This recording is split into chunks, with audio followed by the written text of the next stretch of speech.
देखिए क्लास 7 का चौथा चैप्टर है तुगलक काल। तुगलक काल, इससे पहले आप लोगों ने खिलजी वंश को पढ़ा, ठीक है। खिलजी वंश में क्या क्या पढ़ा? जलालुद्दीन फिरोज खिलजी, फिर अलाउद्दीन खिलजी, फिर मुबारक शाह खिलजी, ठीक है। इसके बाद खिलजी वंश खत्म। याद है? मुबारक शाह खिलजी को रंगीला बादशाह भी कहा जाता है क्योंकि वो दरबार में नंगे दौड़े लागे, साड़ी पहन के आए थे। कबो को अंदरवा आए रहे, साड़ी पहन के भाग गया, मेहरान साड़ी। आज बस समझ में नहीं।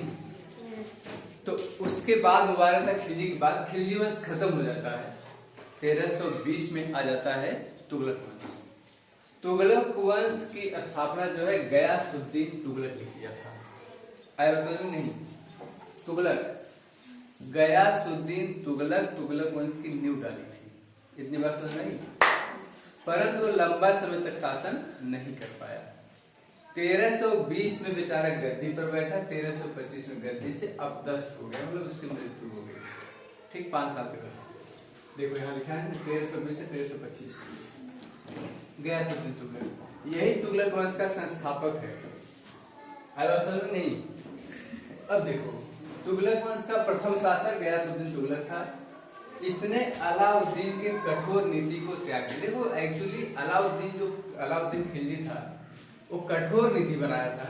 तुमको बताया था कि वो कभी कभी वेश बदल करके मार्केट में घूमता था और जो बनिया कम सामान तोलता था, जितना कम तौला रहता था उसको उतना मांस काट लेता था। बहुत कठोर नीति अपनाया था। दाग और हुलिया प्रथा चलाया था। दाग और हुलिया जानते नहीं? दाग और हुलिया प्रथा में होता है, जैसे घोड़ा होता है, घोड़े को दागा जाता था पीछे और उसकी हुलिया पूरा लिखा, उसका शकल जिसको हुलिया कहते हैं, उसकी हुलिया लिखा जाता था। दाग और हुलिया प्रथा चला था। पीडीएस व्यवस्था चला था। आज बात समझ में नहीं। पीडीएस मतलब पब्लिक डिस्ट्रीब्यूशन सिस्टम, सार्वजनिक वितरण प्रणाली। ये क्या होता है? जो तुम लोग अनाज आज नहीं दिया जाता 5-5 किलो एक व्यक्ति को मिलता है ना कोटा पर, वही शुरू किया था। समझ में नहीं। उसकी नीतियां थोड़ी कठोर थी। मेरी बात सुनो, लिखना बाद में, ठीक है। तो देखो उसने कठोर नीति को क्या किया, सरल कर दिया। तो ये कठोर नीति को त्याग कर उदारता की नीति को अपनाया। एक्चुअली प्रजा के अंदर जो असंतोष था, उस असंतोष को कम करने के लिए इसने टैक्स को कम कर दिया। जैसे तुम्हारे ऊपर मान लो ढेर सारा टैक्स लगाया गया है, आप लोग बड़े परेशान हैं, इतना टैक्स हम नहीं दे पाएंगे। अगर उस टैक्स को कम कर दिया जाए तो आप लोग भी खुश हो जाएंगे, ठीक है। जैसे मोटरसाइकिल से आ रहे हो, वही बीच में जो है रोक करके 10-10 रुपए सब्सिडी ले रोज, ठीक। मान लो यहाँ प्रधान नियम बना दे, आप लोग खुश होंगे? नहीं। दूसरा प्रधान जब आए नीति खत्म कर दी, तब थोड़ा सा बड़ा खुशी, अच्छा है प्रधान अच्छा बात। वही हाल शासकों का होता था। वो जो टैक्स लगाया था अलाउद्दीन खिलजी, इसने गयासुद्दीन तुगलक ने खत्म कर दिया और कृषि को प्रोत्साहन दिया। सबसे बड़ी बात, कृषि को प्रोत्साहन दिया। कृषि को प्रोत्साहन हमेशा देना चाहिए। कृषि को प्रोत्साहन देने से क्या होगा? अरे अनाज पैदा होगा। अनाज पैदा होगा तो खाने पीने भरपूर मिलेगा। खाने पीने भरपूर मिलेगा, किसी का हाथ में जोड़ नहीं पड़ेगी। आदमी क्यों इतनी मेहनत करता है? ताकि 2 वक्त की रोटी अच्छे से मिल सके, यही ना। ये नहीं कि आज दिन भर कमाए फिर खाए, फिर कल के लिए सोचना है। मतलब इतना कमा लो साल भर खा सके। फिर इनकी डेथ हो गई, गयासुद्दीन तुगलक की मृत्यु हो गई। उनके स्थान पर उनका पुत्र आया जिसका नाम था मोहम्मद बिन तुगलक, MBT, मोहम्मद बिन तुगलक, और इसका नाम है GST, गयासुद्दीन तुगलक। आया बस में नहीं। इसके बाद आएंगे फिरोज शाह तुगलक, FST। सबसे पहले GST, फिर MBT, फिर FST। जितने याद रखो। GST मतलब गयासुद्दीन तुगलक, इनकी मृत्यु हो जाएगी। इनका लड़का है मोहम्मद बिन तुगलक, जिसको MBT कहते हैं, ठीक है। फिर इसके बाद एक बन जाएंगे तो FST आएंगे। लेकिन इनको जरा समझो, इन्होंने ये इनका एक लंबा शासनकाल है। 1325 में शासन सत्ता संभाले हैं, 1351 तक थे। कितना साल हो गया? 26 साल। 26 साल तक इन्होंने शासन किया। परंतु कुछ खास काम नहीं किया। अभी तुम लोग देखोगे तो बड़ा गुस्सा भरेगा इनके ऊपर। बहुत पढ़ा लिखा आदमी है, पढ़ा लिखा आदमी जरूरी नहीं कुल काम सही करता है, गड़बड़ करता है। देखिए, गयासुद्दीन तुगलक की मृत्यु के बाद मोहम्मद बिन तुगलक जो है शासन सत्ता संभाला। ये एक व्यक्ति थे, उनका नाम था जौना खान। मोहम्मद बिन तुगलक का बचपन का नाम जौना खान था। यही जौना खान के नाम से जौनपुर पड़ा है, जहाँ के हम रहने वाले। जौना खान समझे नहीं? जौनपुर का नाम इसी से पड़ा है, जौना खान के नाम पर पड़ा है। हम लोग ऐतिहासिक नगर पढ़े हैं, ठीक है। जौना खान देखो, गयासुद्दीन तुगलक की मृत्यु के पश्चात उसका पुत्र जौना खान, ये बताएं, जौना खान मोहम्मद बिन तुगलक के नाम से शासन सत्ता संभाला 1325 में। अब देखिए, इनके शासन काल में एक व्यक्ति था, उसका नाम था Ibn Battuta. Ibn Battuta, Ibn Battuta एक किताब लिखा, उसका नाम है रेहला। आए बात समझ में नहीं? इब्न बतूता के पुस्तक का नाम रेहला है। रेहला में जब वो मोरक्को से आ रहा था इंडिया, तो वो यात्रा वृत्तांत है, वो यात्रा का वर्णन किया है। वो बताया है किस प्रकार से हमको मतलब कठिनाइयां या सौभाग्य जो भी है चीजें जो उसको मतलब झेलना पड़ा, सारी बातें उसमें लिखा है। भारत यात्रा का वर्णन किया है वो। इसके बाद यहाँ रह करके बताया है कि किस प्रकार से यहाँ पर शासन सत्ता था। रेहला एक किताब है, लिखे हैं इब्न बतूता। इब्न बतूता रहने वाला है मोरक्को का। ये आया था मोहम्मद बिन तुगलक के शासनकाल में। 4 बातें याद रखिएगा, ठीक है। अब देखिए,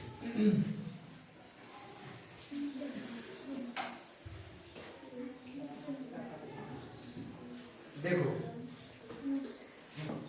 रेहला है, दिखाई दे रहा है नहीं?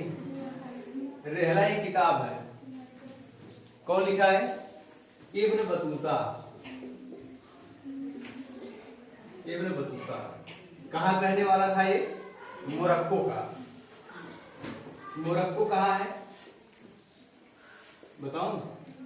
मोरक्को अफ्रीका में है, अफ्रीका में। हाँ, अफ्रीका जो नई बाग बनाते हैं ऐसे, यहीं पर बनाते हैं अफ्रीका ने। यहीं पर है मोरक्को, यहीं से आया था, ठीक है। अफ्रीका, अफ्रीका धरती पर है। अफ्रीका एक महादेश है जी, जिसको महाद्वीप कहते हैं। तो इतनी बात याद रखना, ठीक है। किसके शासनकाल में आया था इब्न बतूता? मोहम्मद बिन तुगलक के, ठीक है। MBT मोहम्मद बिन तुगलक के शासनकाल में इब्न बतूता भारत आया। उसकी किताब का नाम है रेहला। रेहला उसने भारत का वर्णन किया है। तभी हम जान पाए कैसा शासन था। वही लिखता था, जैसे आज मैं स्कूल में क्या पढ़ा रहा हूँ वो रोज लिखिए, तो कल पता चल जाएगा मैं क्या पढ़ा था। जब नहीं लिखूं कैसे पता चलेगा बताओ? वैसे ही रेहला में जो है कैसा शासन सत्ता था। रेहला एक किताब है, उसमें लिखा था कौन? Ibn Battuta. कितनी बात समझ आई? अब देखो, इनकी जो नीतियां थी वो क्या है वो समझो। मोहम्मद बिन तुगलक की योजनाएं क्या क्या थी, लिख रहे हैं इसको।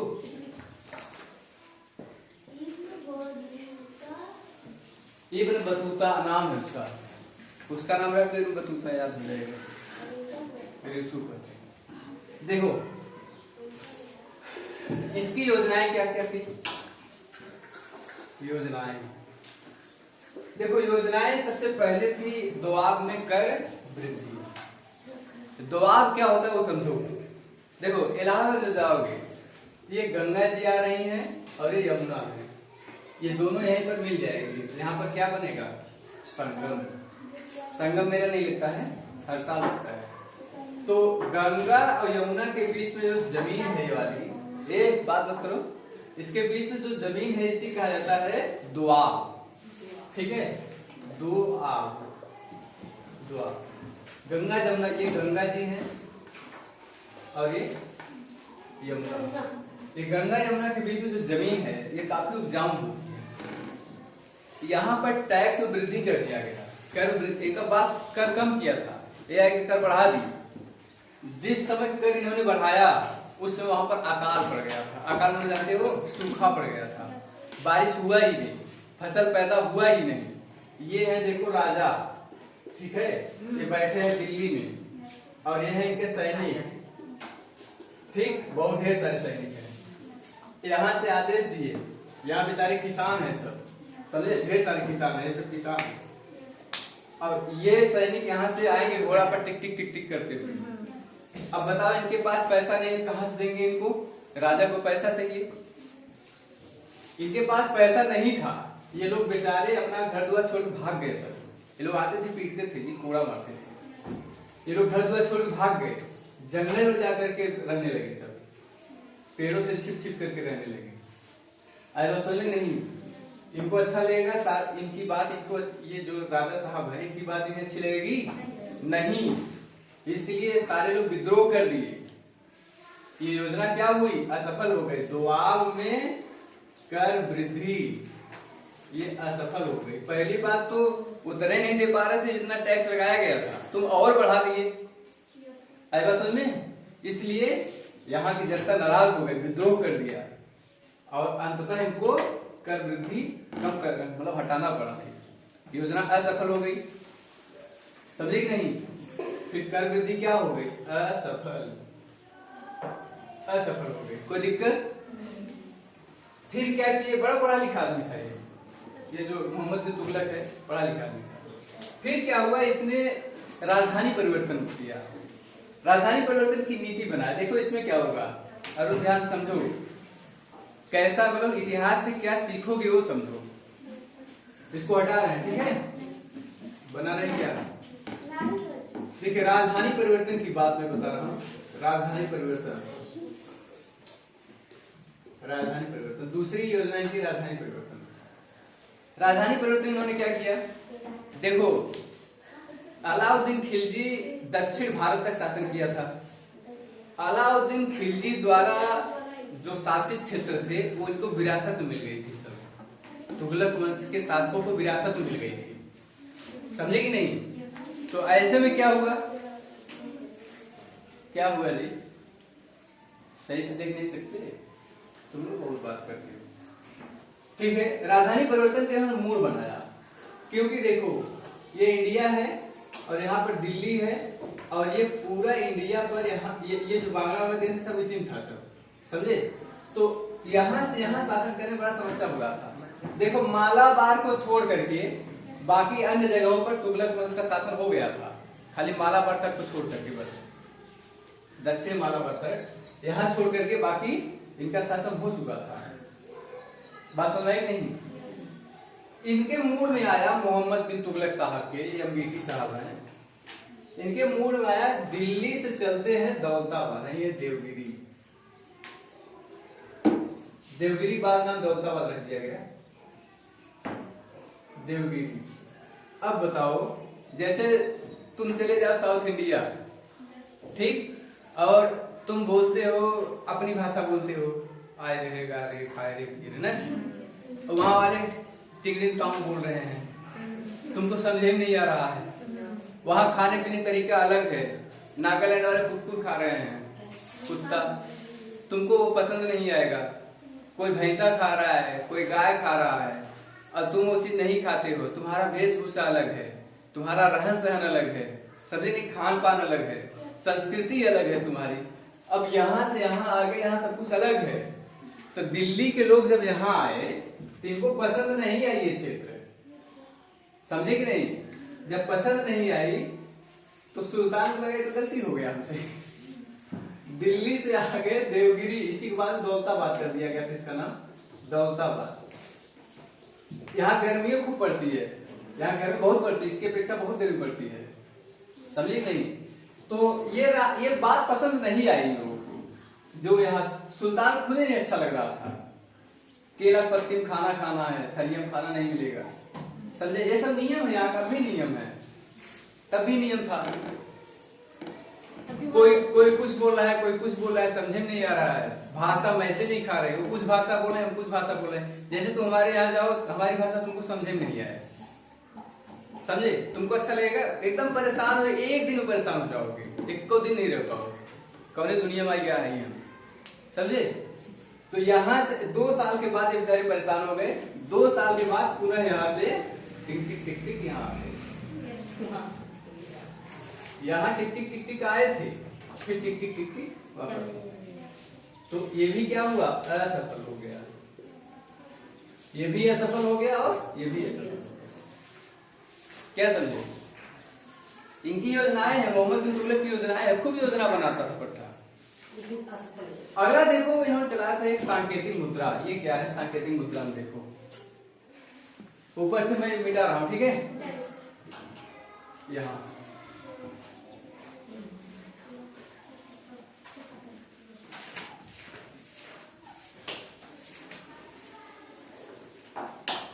सांकेतिक मुद्रा देखो।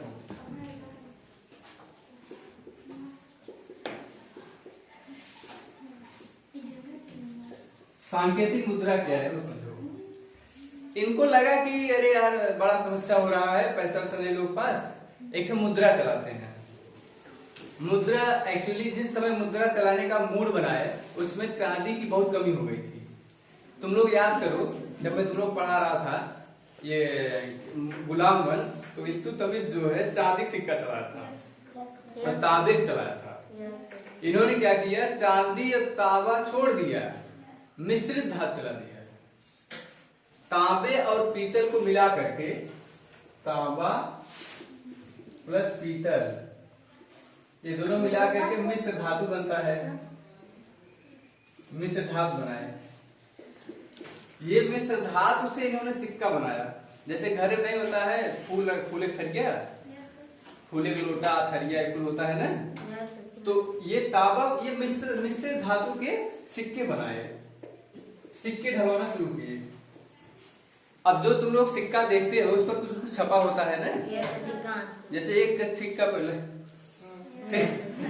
इसलिए कुछ नहीं मिलता है, लुवट। अब पहले कुछ मिलता था, ठीक है, इसलिए उस पर भुट्टा रहता था। अब तो वो भी नहीं है, इसलिए लुवट ले लो, जाओ कुछ नहीं मिलेगा। अब जो है 2 रुपये लेके जाकर ऐसे आओ 2 टापी मिलेगा, ऐसे नहीं है, ठीक है? तो कुछ कुछ छपा रहता है। तो ये जो मोहम्मद बिन तुगलक था, ये जो सिक्का चला था मिश्र धातु सिक्का, चांदी की बहुत कमी हो गई, चांदी थी ही नहीं, जो भी था राजकोष में था। तो इसने क्या किया, सिक्का चला, सिक्का पर कुछ भी नहीं छपा था, समझे? जब सिक्का पर कुछ नहीं छपा रहे, अब बताओ तुम लोग जिकरे घर थरिया लोटा के काट नहीं डाले होती, काट काट के सिक्का बनेगी, कोई काम करना चाहेगा? अरे थरिया बाहर इतना बड़ा के देखो, इतना बड़ा थरिया है, एक एक काट डालो गोला गोला, तो सिक्का बन जाएगा। इस सीमा कुमारी कक्षा 6 में आई है सीमा। देखो जब ये लोग मतलब सिक्का काट काट करके धातु बनाने लगे, अपना वो ये मिश्रित धातु काट काट के सिक्का बनाने लगे। देखो ये थरिया है ना, एक एक काट काट छोट छोट काट काट सिक्का बना लिया। अब जैसे तुम लोग ऐसे मान लो बीजे लगाने जाते हो, जब तोरे घरे ढेर पैसा हो जाए कोई काम करना चाहेगा? नहीं करना। थरिया लोटा कुल काट डाले, कुल काट कर सिक्का बने ले, कोई काम ही नहीं करता था। बैठो। तो ऐसी स्थिति में क्या होगा, ये नीति असफल हो जाएगी। अगर इस पर कोई राज चिन्ह अंकित होता, जैसे कोई मुहर होता है इस पर, तब इस योजना सफल हो जाती। परंतु ज्यादा पढ़ा लिखा रहे, इनके जन्माई चलो थोड़ा सरल कर देते हैं। कोई राज चिन्ह नहीं अंकित था, सब अपने अपने घरों में सिक्का बनाने लगे। कोई टकसाल नहीं, टकसाल में जहाँ पैसा छपता है, सब अपने घर ही बना लिए। गए बनिए दुकान पर सामान लेने, घर से लोटा काट के लेके रह गए सामान। बनिए बेचारा पैसा इकट्ठा करके लेके जाए कहाँ जाए, मार्केट ले जाता तो पैसा चलता ही नहीं था, समझे कि नहीं? सब लोग परेशान हो गए। अंततः हमारे देश का जो चांदी है वो विदेश में जाने लगा बहुत ज्यादा, ये कोई लेता थोड़ी था, विदेश चांदी जाने लगा। तो जैसे ये राजकोष पर बड़ा असर पड़ा, जिसके कारण ये योजना असफल हो गई, असफल हो गई। 3 योजना थी, तीनों असफल हो गई। देखो अब क्या हो गया इसके बाद की स्थिति देखो, 3 योजनाएं असफल हो गई। इसको मिटाता हूं, ठीक है?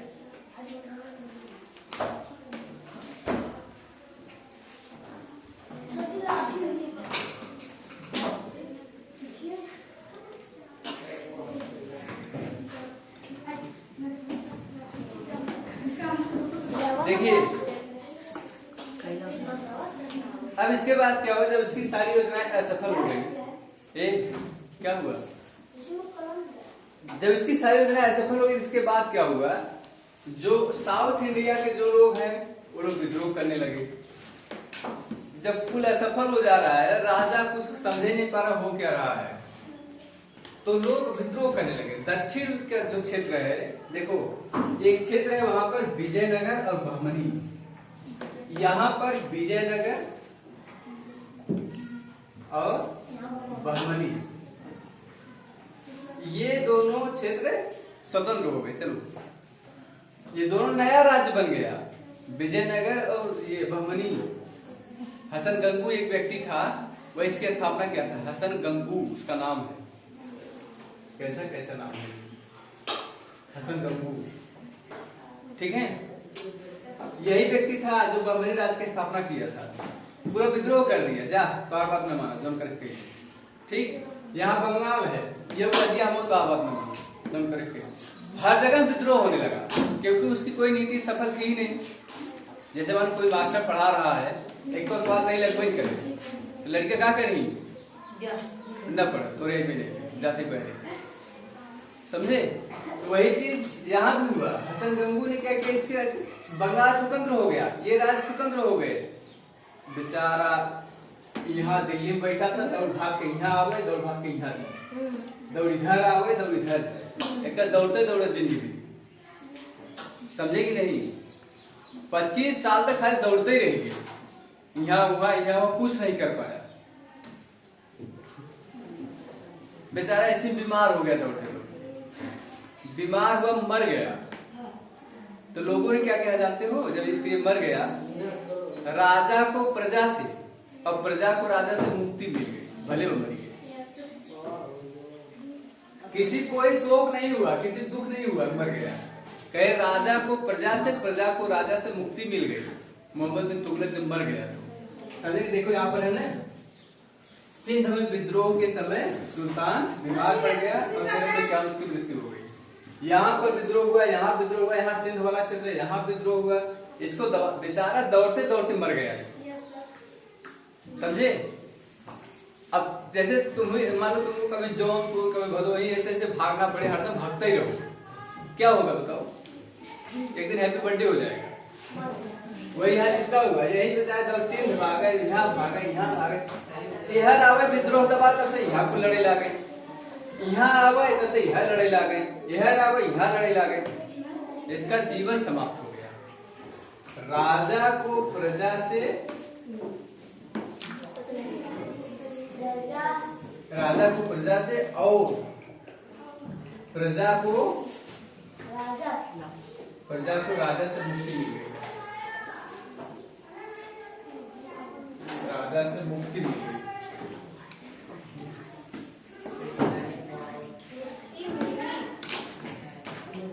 मुक्ति मिल गई, ये कहावत है जब मोहम्मद बिन तुगलक मरा था तब। अब इसके बाद कौन बनेगा शासक, इसके बाद मोहम्मद बिन तुगलक के चचेरा भाई है, उसका नाम है फिरोज शाह तुगलक, उसको बता रहा हूँ, ठीक है।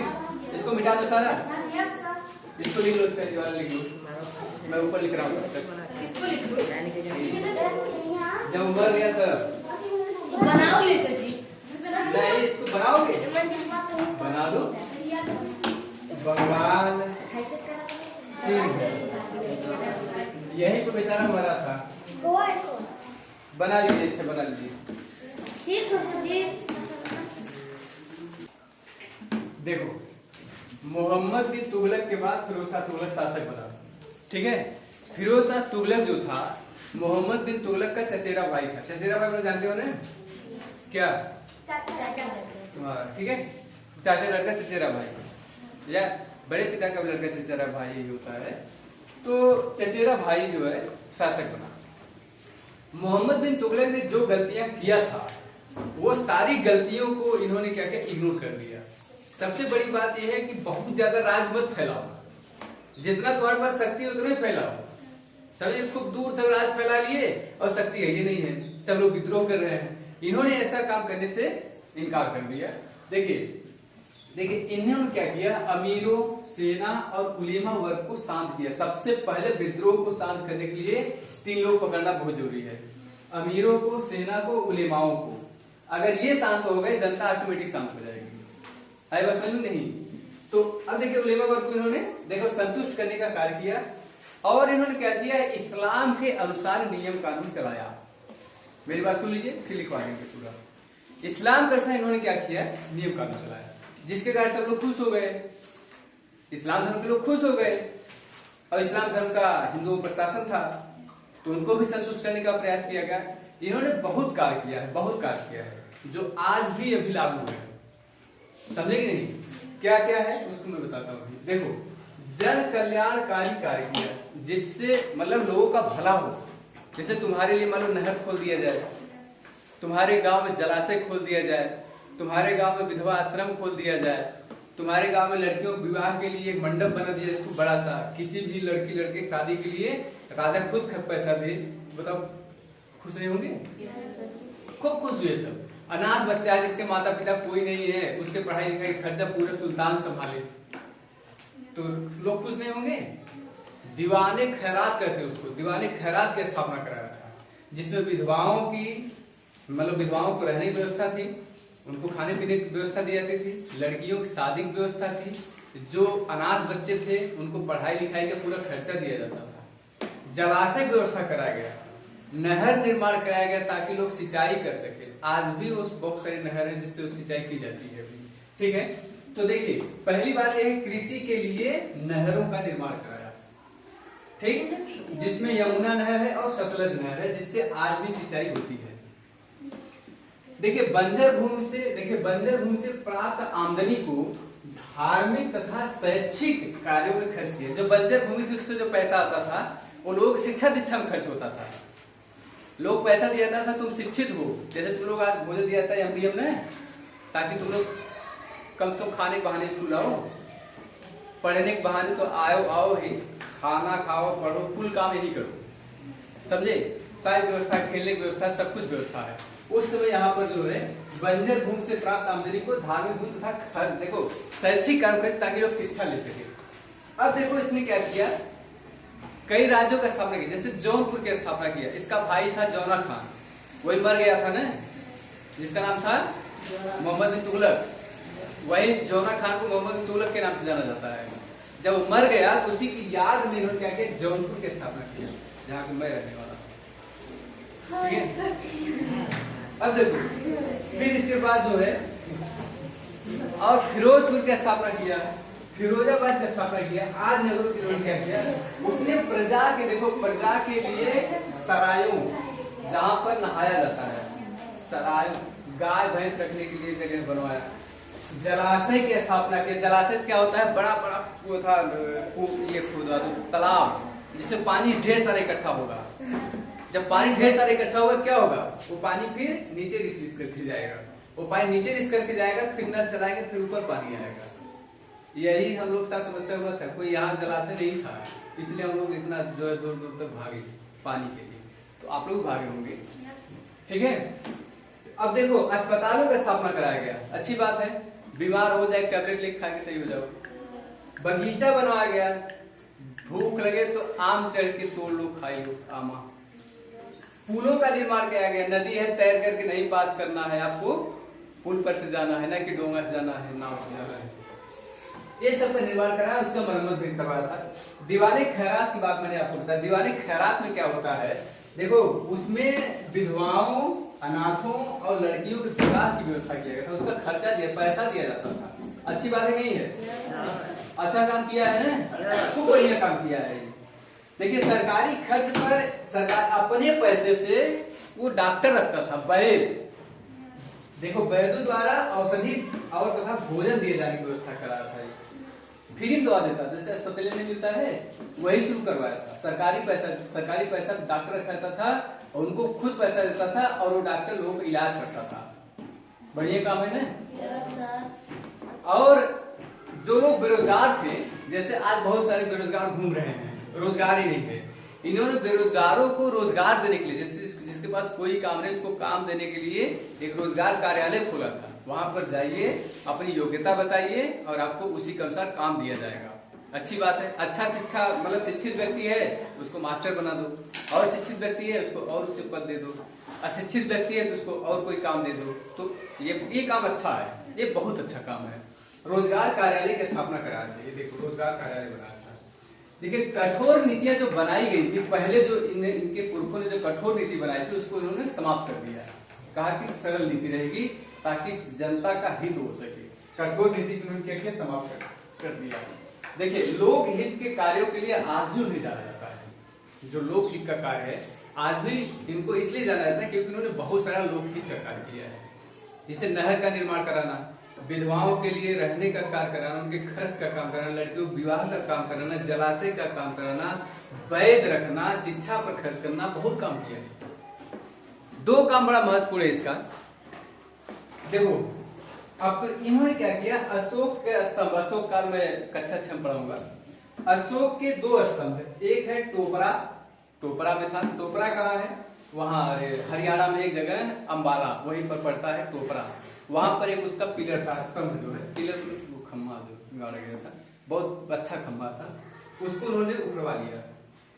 और दूसरा एक था मेरठ में, पश्चिमी यूपी में मेरठ, दोनों खंभा उखड़वा करके दिल्ली लेके चले गए। दिल्ली लेके चले गए, देखिए दिल्ली मंगवाए, जिसमें से एक को अपने राजभवन में ले जाके लगवा दिए, अच्छा लग रहा था, हमारे राजभवन में लगा। ठीक, दूसरा उन्होंने मस्जिद में लगवाया। फिरोजाबाद में मस्जिद है, फिरोज शाह कोटला जिसको जाना जाता है, फिरोज शाह कोटला आज भी है वहां पर, वहीं पर ले जाकर के स्थापना करवा दिया था। ये सब बात हमको कहां से पता चली, कैसे पता चलता है कि उन्होंने ये काम किया है? उनकी एक किताब है फुतुहात ए फिरोज शाही, उनकी आत्मकथा है जिसमें उनकी अपनी खुद के रचना किए हैं। फुतुहात ए फिरोज शाही उन्होंने लिखा है। देखो फुतुहात ए फिरोज शाही में एक ये आत्मकथा है जिसमें वो सारा अपने जीवन का कथा उन्होंने लिखा है। ये जन कल्याण का कार्य बहुत ज्यादा किए थे, जिसके कारण इन्हें सदा सदा याद किया जाता है, अभी याद किया जाता है। समझे? जौनपुर स्थापना किसने किया? फिरोज शाह तुगलक। फिरोजाबाद का स्थापना किसने किया? फिरोज शाह तुगलक। जो चूड़ी लड़कियां पहनती है ना, वो फिरोजाबाद से आती है, बहुत फेमस है फिरोजाबाद। इनके बाद एक शासक बना जो कि बहुत ज्यादा समय तक नहीं रह सका, उसका नाम है नासिरुद्दीन महमूद। नासिरुद्दीन महमूद जो शासक बना बहुत ज्यादा समय तक नहीं रह सका और योग्य शासक नहीं था, जिसके कारण नासिरुद्दीन महमूद बहुत कम समय 1388 बैठा था। 1412 में इसका शासन सत्ता समाप्त हो गया। तुगलक वंश 1412 में समाप्त हो गया। खिज्र खान आया तो वो जो है सैयद वंश की स्थापना किया। उसको मैं पढ़ाऊंगा इसके बाद, ठीक है? पहले इसको आप लोग नोट करिए, कोई दिक्कत मुझसे पूछो। इसमें कोई प्रॉब्लम है? कोई प्रॉब्लम नहीं है, ठीक है? नोट डाउन करिए।